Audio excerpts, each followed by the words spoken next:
NDTV India के खास show देश प्रदेश में आपका स्वागत है। मैं हूं शारिक खान। आज दिल्ली के मुख्यमंत्री और आम आदमी पार्टी के संयोजक अरविंद केजरीवाल उत्तराखंड में हैं। केजरीवाल 2022 में राज्य में होने वाले चुनाव के लिए आम आदमी पार्टी का प्रचार करने पहुंचे हैं। इसके तहत वो आज हल्द्वानी में रोड शो करने वाले हैं। अपने इस दौरे से पहले केजरीवाल ने कहा कि मैं उत्तराखंड के युवाओं से बात करूंगा। इससे पहले केजरीवाल 2 बार देहरादून का दौरा कर चुके हैं। माना जा रहा है कि आज केजरीवाल हल्द्वानी में प्रेस कॉन्फ्रेंस कर चुनाव से जुड़ी कोई बड़ी घोषणा कर सकते हैं। प्रेस कॉन्फ्रेंस के बाद आज दोपहर करीब 2 बजे केजरीवाल रोड शो करेंगे, जिसको तिरंगा संकल्प यात्रा का नाम दिया गया।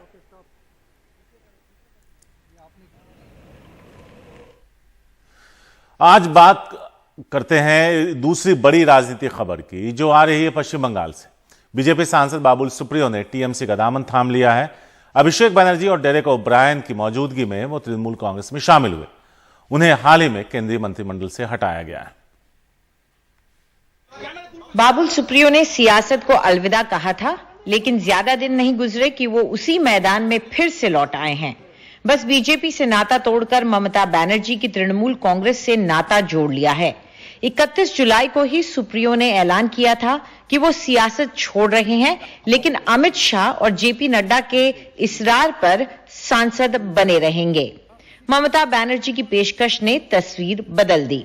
मुझे काम करना है, बस काम करने का अपॉर्चुनिटी जहाँ पे मिला मुझे वहाँ पे दीदी और अभिषेक ने मुझे ये मौका दिया है। इतना अच्छा अपॉर्चुनिटी जो मिला है, भरोसा जो जताया है, उस पे मैं रिस्पॉन्ड किया और होल हार्टेडली पॉलिटिक्स छोड़ा था। होल हार्टेडली इस अपॉर्चुनिटी को मैं दोनों हाथ से ग्रहण कर रहा हूँ। बाबुल सुप्रियो का कदम स्वागत योग्य है। वो बंगाल और यहाँ से बाहर बहुत लोकप्रिय हैं। अलग अलग राजनीतिक दलों के लोग हमारे दल में शामिल हो रहे हैं, क्योंकि वो ममता जी की जनता समर्थक नीतियों को स्वीकार कर रहे हैं। और लोग हमारी पार्टी में आएंगे। हाल में तृणमूल कांग्रेस में दूसरे दलों से कई नेता आए हैं, लेकिन सुप्रियो शायद इनमें सबसे अहम हो।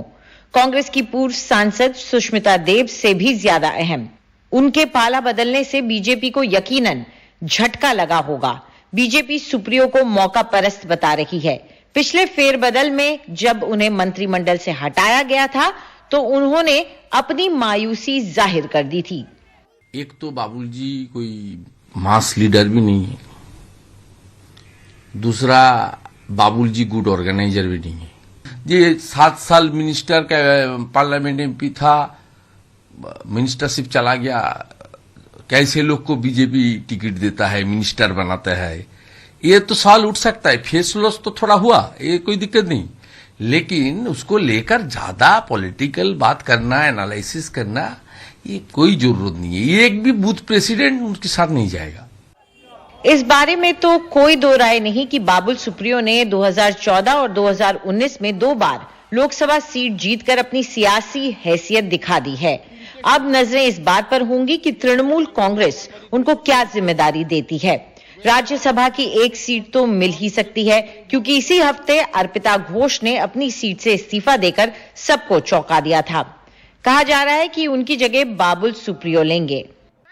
कोलकाता से मोनीदीपा बैनर्जी की रिपोर्ट, एनडीटीवी इंडिया के लिए।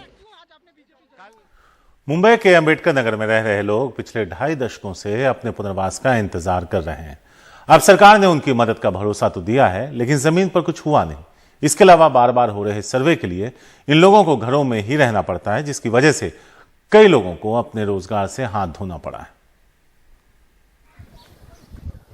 मुंबई के मलाड इलाके में ये अंबेडकर नगर है, जहां 25 सालों से लोग प्लास्टिक और लकड़ी के बने घरों में रह रहे हैं। ना ही कोई सड़क है और ना ही कोई सफाई। 2019 में पास की दीवार ढहने से यहां 32 लोगों की मौत हुई थी, जिसके बाद से लोगों के पुनर्वसन की बात की जा रही है। हाल में सरकार ने जल्द ही राहत पहुंचाने का वादा तो किया, लेकिन हुआ कुछ नहीं। 55 दिन से लोग आंदोलन कर रहे हैं। 1995 से यहीं रहने वाली सुप्रिया गुरेगांवकर लोगों के घरों में सफाई का काम करती थी। कोरोना की वजह से 2 साल तक काम बंद था। 4 महीने पहले काम दोबारा शुरू हुआ, लेकिन अब ये कहा जाता है कि सरकारी अधिकारी पुनर्वास के लिए सर्वे करने आएंगे। उनका इंतजार करते हुए ये काम पर नहीं जा पा रही थी, जिसके वजह से काम से निकाल दिया गया। अब ये अपने घर पर ही रहने को मजबूर हैं।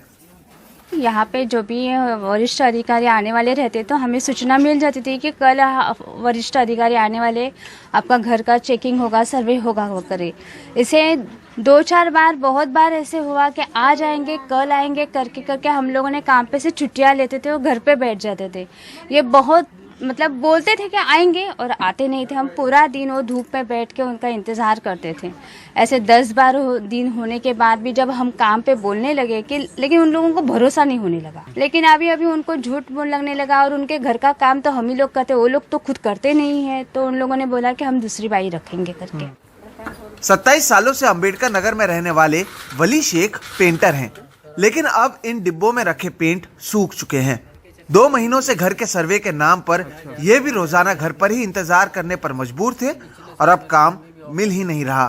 घर के प्रॉब्लम की वजह से मैं जा नहीं पा रहा हूँ, क्योंकि ये लोग बोलते हैं अभी जाना, अभी आने वाले, कोई इधर जाना है उधर जाना है। मेरे को इसके लिए बहुत परेशान हो गया हूँ। उसके चक्कर में काम भी मेरे को सेठ लोग बोलते हैं तुम घर ही देखो, काम हमारे पास ख़त्म हो गया, अभी नहीं है, जब तुम्हारा घर का हो जाएगा उसके बाद देखेंगे। जियालाल सूरत की एक कपड़े की फैक्ट्री में काम करते थे। बार बार छुट्टी लेकर अपने पक्के घर के लिए मुंबई आते थे। परिवार यहीं रहता है। लगातार छुट्टी लिए जाने के कारण इन्हें काम से निकाल दिया गया है। रिश्तेदारों से उधार लेकर घर चल रहा है। घर की हालत खराब है। अब मैं काम करूंगा तो काम पे रहूंगा तो यहाँ अधिकारी आएगा तो कौन चेक करेगा। हमारी फैमिली है, हमारी फैमिली बच्चों लोगों को कुछ मालूम नहीं पड़े, कुछ बता सके। इसके लिए उस डर के वजह से मैं अपने घर पे ही रहता हूँ। हाली इस मतलब डर के वजह से कि हमारे हाथ से कम ये भी चले जाएगा तो हम लोग छत नहीं रहेगा सर पे। पिछले 55 दिनों से अंबेडकर नगर के लोग हर रोज यहीं पर आंदोलन कर रहे हैं, इस उम्मीद में कि इनके लिए कोई कदम उठाया जाएगा। इनकी जो उम्मीदें हैं उस पर तो कुछ हुआ नहीं, बल्कि कई लोगों की रोजगार भी चली गई। सरकार से सवाल यही है कि और कितने दिनों तक लोगों को इसी तरह से सड़कों पर बैठना पड़ेगा, अपने रोजगार को खोना पड़ेगा, जिसके बाद वाकई सरकार इनके लिए कोई कदम उठाएगी। मुंबई से कैमरा पर्सन अशोक महाड़ी के साथ सोहित मिश्रा, एनडीटीवी इंडिया। पश्चिमी यूपी के फिरोजाबाद, मेरठ, मथुरा समेत कुछ और जिलों में डेंगू और वायरल बुखार का कहर जारी है। पूरे यूपी में 100 से ज्यादा लोगों की अब तक मौत हो चुकी है। अकेले फिरोजाबाद में अब तक 62 लोगों की जान गई, जिनमें कई बच्चे शामिल हैं। इसके अलावा अब भी यहाँ के अस्पतालों में कई मरीज भर्ती हैं। इसके अलावा मथुरा में भी 15 से ज्यादा मौतें हुई हैं। मेरठ में डेंगू के करीब 80 मरीज अब भी अस्पताल में भर्ती। यहाँ जिला प्रशासन डेंगू की रोकथाम के लिए लोगों को जागरूक करने में जुटा है। इसके अलावा वाराणसी में डेंगू के मामले कम हैं, पर यहाँ वायरल बुखार के कई मरीज देखे गए।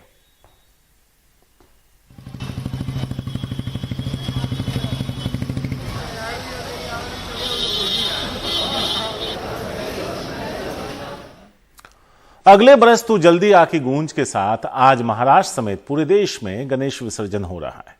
महाराष्ट्र और खासकर मुंबई में इसके लिए विशेष इंतजाम किए गए। कोरोना के चलते मुंबई में बीएमसी ने विसर्जन के लिए गाइडलाइन तय की है, जिसका पालन हर विसर्जन करने वालों को करना जरूरी होगा।